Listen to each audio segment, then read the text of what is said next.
Étant un admirateur de Patrice Emery Lumumba, Cho Jae-chel a tenu à visiter le site où a été assassiné le héros national et ses deux compagnons, Mpolo et Okito. L'ambassadeur de la Corée du Sud à Kinshasa a été conduit sur ces sites touristiques par le vice-gouverneur du Haut-Katanga, Jean-Claude Kamfwa Kimimba, qui était accompagné de la commissaire provinciale en charge de la culture et des arts, ainsi que du commissaire provincial au tourisme. C'est par l'avion qui avait transporté Lumumba sur ces sites que la visite a débuté. Le diplomate sud-coréen se rendra tour à tour sous les explications de la commissaire provinciale à la culture et aux arts au mausolée de Patrice Emery Lumumba, à celui d'Mpolo pour chuter par celui de Okito. Cho Jae-chel a eu un aperçu général sur les circonstances de la mort du héros national. Ainsi donc, la visite de l'ambassadeur de Corée du Sud en République démocratique du Congo au site touristique Lumumba témoigne de l'attachement de son pays à la RDC de Félix Antoine Tshisekedi Tshilombo. Ils sont venus de tous les 6 territoires que compose la province du Haut-Katanga pour témoigner de leur soutien aux forces armées de la République démocratique du Congo. Autour de la ministre provinciale en charge de la jeunesse, Prudence Kabange, et de la chef de division provinciale, les jeunes ont organisé une marche qui avait pour point de départ la place de la Poste pour chuter par le gouvernorat du Haut-Katanga. Ici, un mémorandum a été remis au gouverneur de la province, Jacques Kabula Katwe. Au nom de tous les mouvements des jeunes, structurés et non structurés, Ilunga Mpunzi Gabin, vice-président du conseil urbain de la jeunesse, a lancé un appel à cette occasion aux jeunes complices des rebelles dans l'est du pays de quitter le rang de l'ennemi pour soutenir la nation. En outre, les jeunes ont ainsi réitéré leur engagement à soutenir les actions menées par le président de la République et le gouverneur Jacques Kabula Katwe. Au nom de toute la jeunesse, soutenons les phares d'essai de la République démocratique du Congo et leur rendons un vibrant hommage pour le courage, le sens patriotique dont il faut montrer au fond.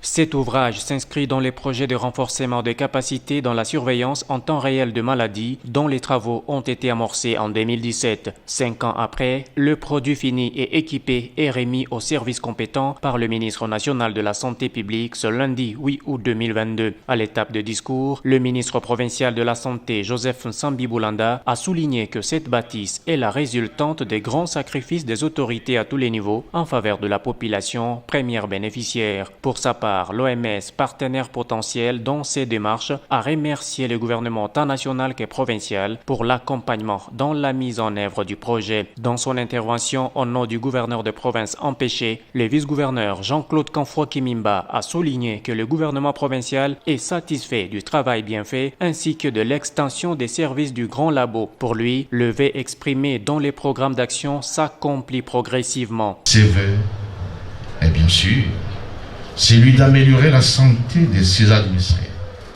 en dotant la province des infrastructures sanitaires adéquates. Quant au ministre national de la Santé publique, Dr Jacques Mbungani, cet outil rénové permettra de relever le défi et devra être profitable totalement à la population sans distinction. C'était avant de dévoiler les secrets de la vision du chef de l'État Félix Antoine Tshisekedi Tshilombo dans les domaines de la santé. Vision de faire accéder tout citoyen congolais à des soins de qualité.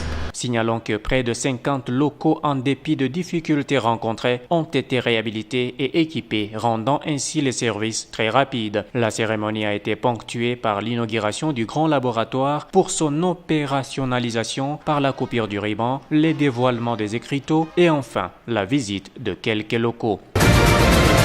C'est cette ambiance au rythme du centenaire depuis l'existence du territoire de Sakanya, un certain 6 août 1921, qui a accueilli le vice-gouverneur du Haut-Katanga, Jean-Claude Kamfwa Kimimba, dans l'enclos de la paroisse Saint-Dominique de Savio de Sakanya, ce samedi 6 août 2022. Ici, les vénérables chefs coutumiers, les forces vives des l'union sacrée de la nation, les structures et associations socio-culturelles, ainsi que toute la population de Sakanya, se sont réunis afin de célébrer cet anniversaire avec pompe. Toutes les confessions religieuses du coin ont également pris part active à ces grands événements qui a débuté par un culte d'action de grâce, question de dire grandement merci à Dieu pour ses bienfaits en faveur du territoire. Cette célébration, la population de Sakanya l'a dédie au FARDC pour avoir défendu valablement l'intégrité territoriale et reste solidaire avec les populations de l'Est de la RDC. Aux habitants de la contrée d'être toujours hospitaliers, travailleurs cœur pour contribuer au développement du territoire, mais aussi prier pour son émergence, expression de l'administrateur des territoires Hassani Youma. Pour les vice-gouverneurs Jean-Claude Kamfwa-Kimimba, aujourd'hui Sakanya est valorisé, développé à grande vitesse grâce au leadership du président de la République Félix-Antoine Tshisekedi Tshilombo, qui a compris les pleurs de la population et l'a honoré avec une route moderne jamais connue depuis 100 ans. Ceci mérite des hommages aux garants de la nation et aux gouverneurs de province qui matérialisent la vision du chef de l'État en province, a poursuivi Kamfwa-Kimimba.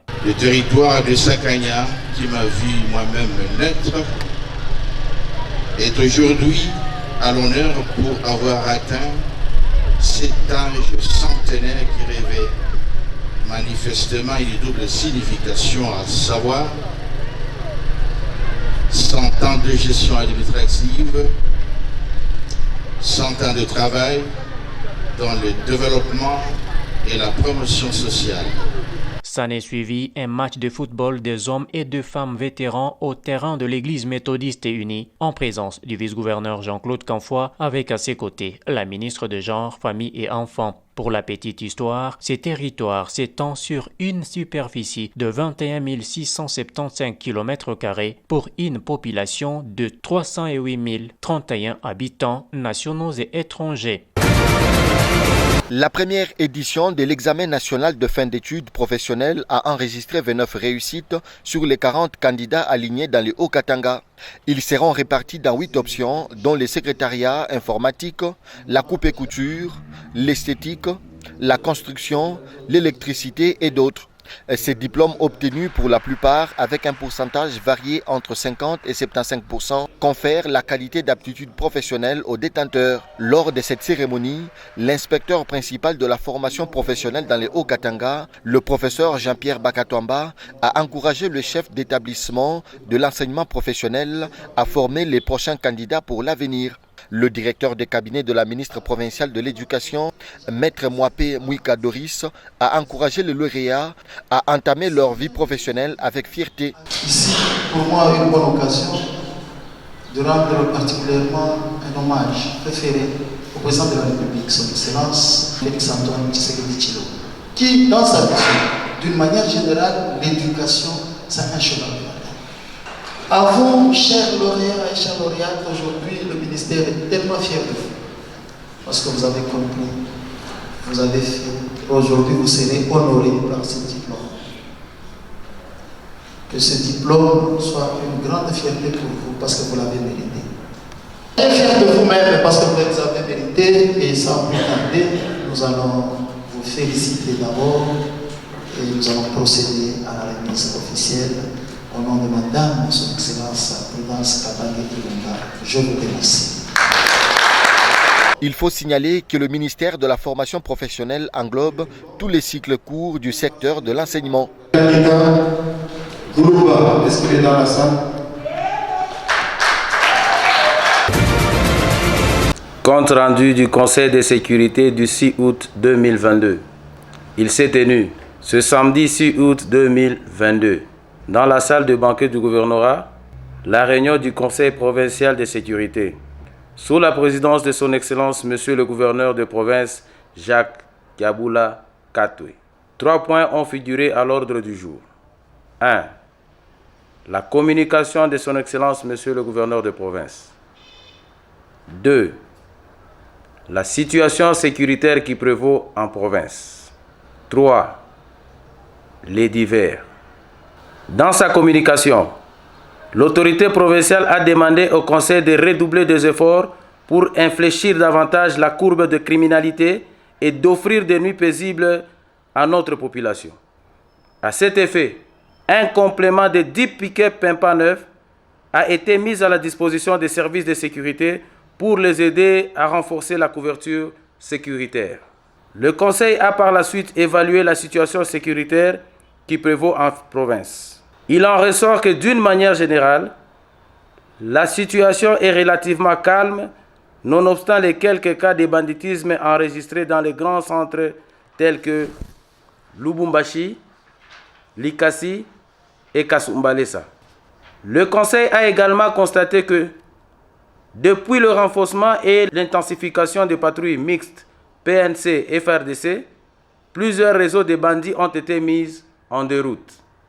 Le Conseil est enfin revenu sur la menace des Bakatakatanga dans certaines localités du territoire de Kasenga, de Mitwaba et de Mpweto.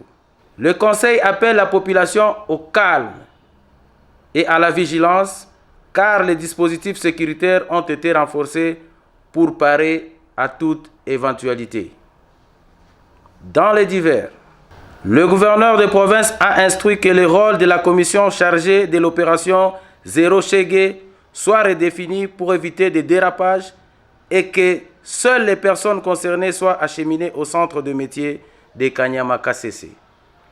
Commencé à 10 h, la réunion a pris fin à 13 h. Je vous remercie. Accompagné du chef de division provinciale des hydrocarbures, le ministre provincial des Mines, Georges Mawiné, s'est rendu à l'entrepôt Secodif. Cette société, située sur la route Likasi, a un espace de près de 5 hectares, capable de contenir 320 véhicules. Georges Mawiné, après avoir eu les explications sur le fonctionnement de ce parking auprès du directeur de cette société, Morand Joseph, soulignait que c'est un bon projet qui va mettre fin à des stationnements désordonnés et des embouteillages qui créent parfois des accidents de circulation. Nous devons mettre fin à tout le stationnement des camions-citernes sur la ville de Lubumbashi. Non seulement sur la ville de Lubumbashi parce que nous sommes un gouvernement provincial, nous allons faire la même chose sur l'ensemble de la province du Haut-Katanga. Donc, fini les parkings des camions-citernes, cet entrepôt est public. Nous devons éviter ce que nos frères de Sangue ont connu. Je vais faire rapport à l'autorité provinciale, le gouverneur de province.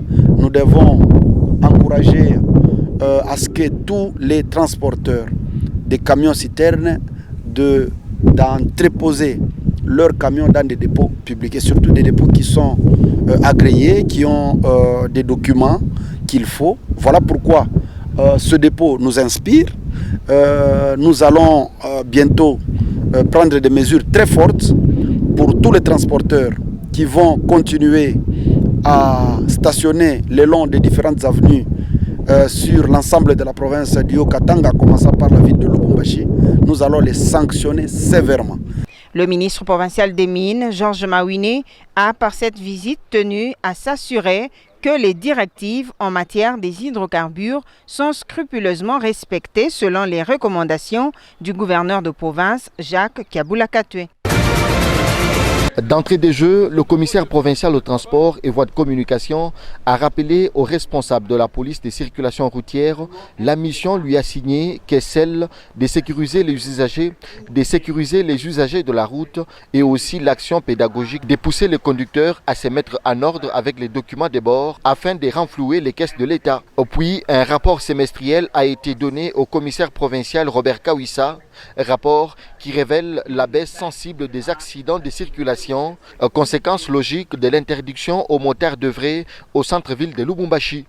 Si vous prenez ne fût-ce que les mois d'août ou le mois de juillet, en tout cas les accidents dans leur taux de statistiques ont vraiment diminué. Parce qu'il y avait une opération que la mairie avait initiée, l'opération de la ville sans moto. Cela nous a beaucoup avantagé, de telle sorte que les accidents vraiment ont diminué dans la ville de Lubumbashi. Robert Kawissa a à son tour donné des orientations pour que ce service important dans la circulation routière améliore davantage son rendement sur terrain. Et pour palper la réalité de ce qui lui a été dit, le commissaire provincial au transport a fait un tour au centre-ville pendant les heures creuses. Robert Kawissa s'est dit satisfait des résultats. Et le constat est que le travail quand même a été bien fait. Même si certains n'est pas bien fait, mais quand même le travail a été fait. Il y a déjà des avancées, mais il reste encore trop à faire. C'est ainsi que nous avons pris le temps, nous leur avons donné des instructions de telle manière qu'ils puissent renforcer davantage la sécurité routière, d'autant plus que la sécurité routière est l'une des préoccupations de ce sens, Monsieur le Président de la République, et surtout soutenue en province par notre voyant gouverneur, l'honorable Jacques Kiaboula Katoué. Des mesures ont été prises pour lutter contre les arrêts abusifs, surtout à l'entrée du tunnel Bel Air. Et nous sommes venus voir son Excellence pour lui annoncer un événement important qui va se passer dans la ville de Lubumbashi. Le 20 août, la construction du temple de Lubumbashi, qui sera le deuxième temple au pays. Le premier qui est à Kinshasa, qui est déjà opérationnel, et celui de Lubumbashi qui va commencer la construction le 20 août. Le temple, il est différent des chapelles dans lesquelles nous prions aujourd'hui. C'est pour ça que nous allons construire les temples parce qu'il y a beaucoup d'ordonnances que nous faisons à l'intérieur. Il y a par exemple le scellement de mariage que nous faisons au temple parce que selon le Seigneur, le mariage doit être éternel. Et il doit être éternel après avoir fait certaines ordonnances au temple. Voilà pourquoi il est très important pour les membres de l'Église de Jésus-Christ des Saints des derniers jours. Il nous a bien reçus et nous avons parlé. Elle a compris par rapport à cela. Elle a même fait une blague ici et que peut-être qu'elle deviendra membre un jour. C'était très important par rapport à nous.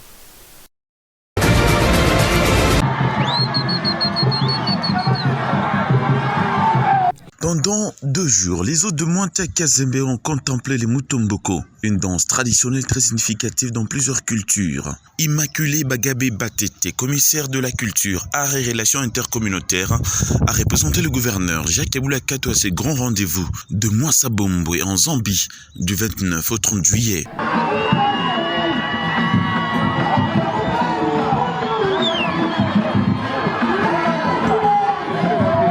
De pas de danse qui ravivent la flamme communautaire. Le grand chef Mwanta Kazembe a, aux côtés de Lunda du Congo et de la Zambie, remercié le gouverneur par la présence de 2 membres de son gouvernement, Immaculée Bagabé et Angélique Kyungu. Au nom du gouverneur, la commissaire à la culture a remercié les convives pour l'accueil, surtout pour la considération leur témoigner.